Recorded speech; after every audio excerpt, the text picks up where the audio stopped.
সম্মানিত সভাপতি,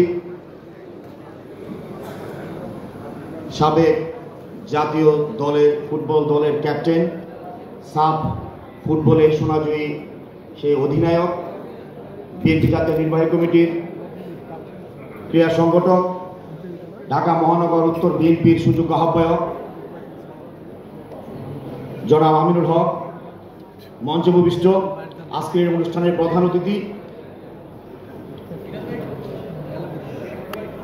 বীর মুক্তিযোদ্ধা মেজর অবসরপ্রাপ্ত হাফিজউদ্দিন আহমেদ বীর বিক্রম, বিএনপি জাতীয় স্থায়ী কমিটির অন্যতম সদস্য এবং জাতীয় ফুটবলার। মঞ্চে উপবিষ্ট বিশেষ অতিথি বীর মুক্তিযোদ্ধা বিএনপি চেয়ারপারসনের অন্যতম উপদেষ্টা পরিষদের সদস্য,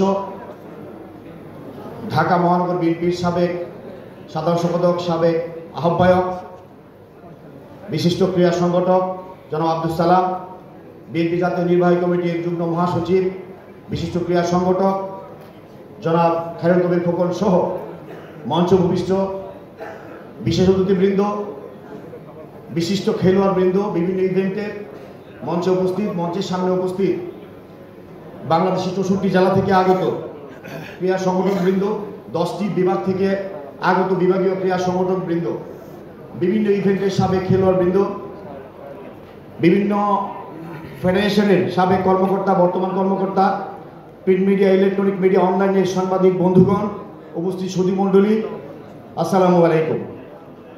আমি প্রথমে ধন্যবাদ জানাচ্ছি আজকের সভাপতি, প্রধান অতিথি সহ উপস্থিত অতিথিবৃন্দ, এবং ধন্যবাদ জানাচ্ছি বিএনপি ভারপ্রাপ্ত চেয়ারম্যান জনাব তারেক রহমান সাহেবকে, যিনি আজকে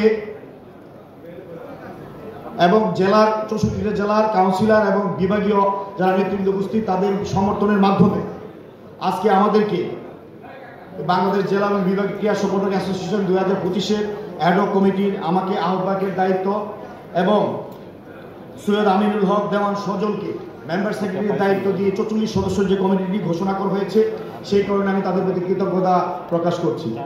পাশাপাশি করম আল্লাহ তাআলার প্রতি শুকরিয়া আদায় করছি। দায়িত্ব নেওয়ার চেয়ে দায়িত্ব ধরে রাখা এটা অত্যন্ত কঠিন বিষয়।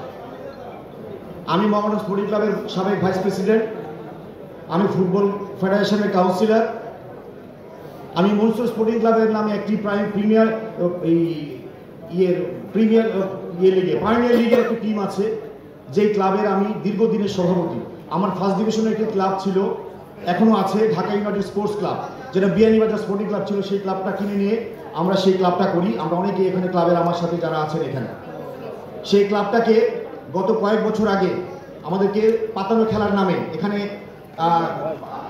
বক্তব্য দিয়ে গেছেন সাধারণ সোশ্যাল স্পোর্টিং ক্লাবের সেক্রেটারি মির্জা কালু সাহেব, এবং আমার ইউনাইটেড স্পোর্টসকে পাতানো খেলার অভিযোগ নিয়ে আমাদেরকে সেকেন্ড ডিভিশন নামে দেওয়া হয়। আমি সেই কারণে পরিচয় দিলাম যে আমি ক্রীড়াঙ্গনের সাথে অনেকদিন যাবৎ জড়িত, যদি আমরা রাজনীতিও পাশাপাশি করি। আজকে অনেক আশা ভরসা নিয়ে আমাদেরকে যে দায়িত্ব দেওয়া হয়েছে, আমি যে কথাটা বলতে চাই, বিগত 17 বছর ফ্যাসিস্ট সরকার ক্রীড়াঙ্গনকে, শুধু রাষ্ট্রটাকে যেভাবে ধ্বংস করে ফেলেছে, রাষ্ট্রের প্রত্যেকটা আমাদের মাঝে উপস্থিত হয়েছে নব নির্বাচিত ঢাকা দক্ষিণের মেয়র এবং বিশিষ্ট ব্রাদার্স স্পোর্টিং ক্লাবের আহ্বায়ক, বিশিষ্ট ক্রীড়া সংগঠক, জাতীয়তাবাদী দলের অন্যতম কান্ডারি জনাব ইশরাক হোসেন, ইঞ্জিনিয়ার ইশরাক হোসেন আমাদের মাঝে উপস্থিত হয়েছে। আমাদের কর্মচারীদের ধন্যবাদ জানাই। যে কথাটি বলছিলাম, 17 বছর রাষ্ট্রের মতো ক্রীড়াঙ্গনকেও ধ্বংস করে ফেলা হয়েছে। প্রত্যেকটা ফেডারেশন দলীয়করণ, আত্মীয়করণ সহ বিভিন্নভাবে আমাদের এই ফেডারেশনগুলোতে যোগ্যতম লোকজনকে কোনো জায়গা দেওয়া হয় না।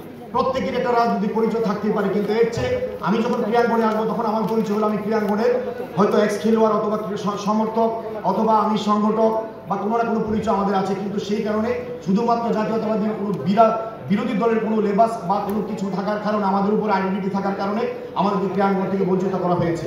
আজকে তাই এই বাংলাদেশ জেলা এবং বিভাগীয় ক্রীড়া সংগঠন অ্যাসোসিয়েশন আমাদের যে দায়িত্ব দেওয়া হয়েছে, আমরা অত্যন্ত সততার সহিত সবাইকে সাথে নিয়ে 64টা বিভাগ, জেলা এবং 10টি বিভাগের সকলকে সাথে নিয়ে ক্রিকেট, ফুটবল, হকি সহ সকল পর্যায়ে যে ইভেন্টগুলো আছে সমস্ত ইভেন্টের স্বার্থকে সমুন্নত রাখার লক্ষ্যে আমাদের যে কোনো পর্যায়ে পদক্ষেপ নেওয়া দরকার, সেই কাজগুলো আমরা করে যাব। সবচেয়ে বড় হলো বিগত ফ্যাসিজমের এই ফ্যাসিস্ট আমলে ক্রিকেট বোর্ড সহ ফুটবল ফেডারেশনে যে সীমাহীন দুর্নীতি হয়েছে বিভিন্ন ফেডারেশনগুলোতে, সেই দুর্নীতি আইনগতভাবে সুতন্ত্রের মাধ্যমে সেগুলো বের করা এবং তা জাতির সামনে প্রকাশ করে তাদের আইনের আশ্রয় আনা, যারা এই দুর্নীতির সাথে জড়িত তাদের বিরুদ্ধে ব্যবস্থা নেওয়া।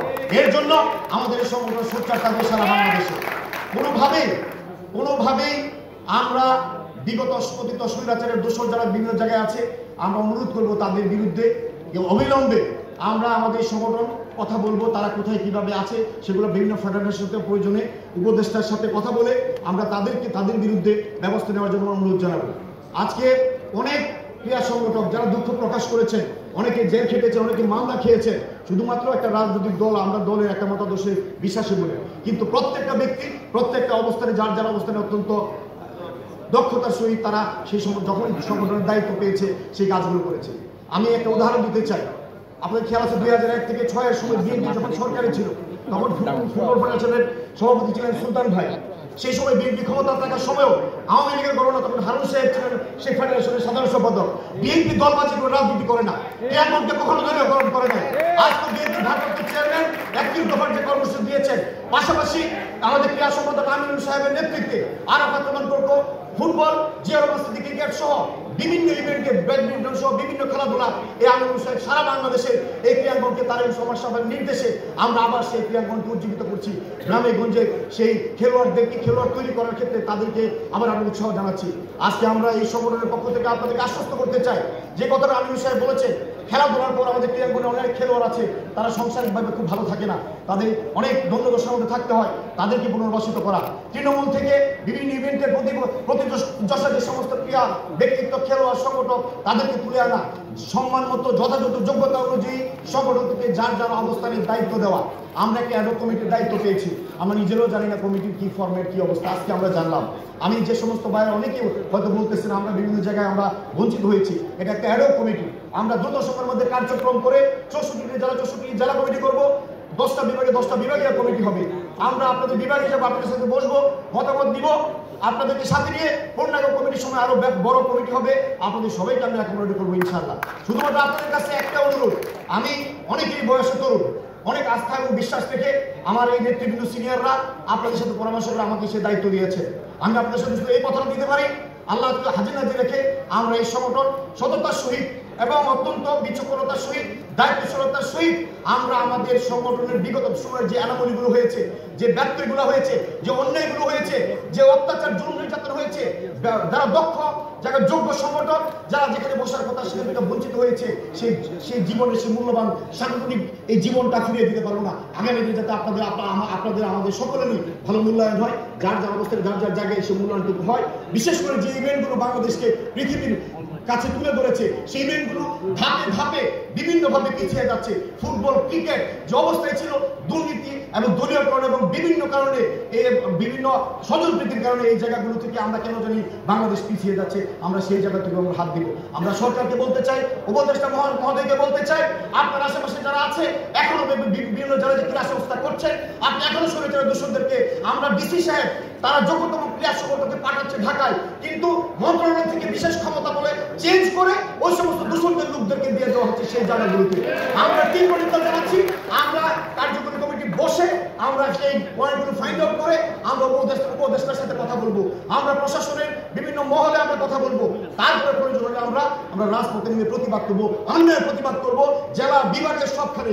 এ ব্যাপারে বিশেষ করে আমার প্রাণ, আমি যেই সংগঠনের দায়িত্ব আজকে পেয়েছি, বিশেষ করে আমি জেলা এবং বিভাগের প্রাণ যারা 64 জেলার প্রতিনিধি যারা আসছেন, যারা বিভাগের প্রতিনিধি আসছেন, আপনাদেরকে আমাদের কমিটির নবগঠিত কমিটির পক্ষ থেকে, আয়োজকের পক্ষ থেকে আপনাদের অভিনন্দন, ধন্যবাদ জানাই। কষ্ট করে আসছেন আপনারা, আপনাদের সার্বিক সহযোগিতা নিয়ে, পরামর্শ নিয়ে আগামী দিনে আমরা আগাবো। ঢাকার ক্লাবগুলো যারা অনেকে এখানে আসছেন, ক্লাবের প্রতিনিধিরা, আপনাদেরকে অভিনন্দন জানাই। ঢাকার যারা আছে ক্লাবের প্রতিনিধি, আপনাদের সহযোগিতা আমাদের লাগবে। আমি এখানে বাবু ভাই সহ অনেকেই আছেন, এখানে বাবু ভাই আছেন, অনেকেই আছেন, আমরা সকলের সহযোগিতা নিব বিভিন্ন ইভেন্টে, শুধু ক্রিকেট ক্রিকেট নয়, সকল ক্লাবে যারা আছেন সকল পর্যায়ে আমরা সবার সহযোগিতা নিয়ে ইনশাআল্লাহ সামনের দিকে আগাবো। আমি আর কথা দীর্ঘায়িত করছি না। আবারও আমি আমিনুল হক সাহেব সহ আমাদের এই সম্মানিত অতিথিবৃন্দদেরকে অভিনন্দন জানাই, আবারও ধন্যবাদ জানাই বিএনপির ভারপ্রাপ্ত চেয়ারম্যান জনাব তারেক রহমান সাহেবকে, ধন্যবাদ জানাই অডিয়েন্সের বিশেষ করে যশোর জেলার প্রতিনিধি, বিভাগীয় প্রতিনিধিবৃন্দ এবং সাংবাদিক বন্ধু যারা বিশেষ করে প্রিন্ট মিডিয়া, ইলেকট্রনিক মিডিয়া, অনলাইনে যারা আছে, আপনাদের কাছেও আমি সার্বিক সহযোগিতা কামনা করি। আপনাদের সহযোগিতা ছাড়া আমরা আমাদের কথা, আমাদের ভাব, আমাদের যে কর্মপন্থা সেটা আমরা প্রকাশ করতে পারবো না। অতীতেও সহযোগিতা করেছেন, আগামী দিনেও আপনাদের সার্বিক সহযোগিতা কামনা করে আমাদের আয়োজনে যদি ভুল ত্রুটি থাকে আপনারা ক্ষমাসুন্দর দৃষ্টিতে দেখবেন। আবারও আপনাদের সার্বিক সহযোগিতা কামনা করে আগামী দিনে যাতে আমরা কাজের মাধ্যমে বৃক্ষ তোমার নামকে ফলের পরিচয় সেটা যাতে প্রমাণ করতে পারি, এ ব্যাপারে সকলের সহযোগিতা কামনা করে আমার জন্য দোয়া আছে, আমার কমিটি সবার জন্য দোয়া আছে। আমি আমার বক্তব্য শেষ করছি। আল্লাহ হাফেজ। বাংলাদেশ জিন্দাবাদ। ধন্যবাদ সবাইকে। আসসালামু আলাইকুম।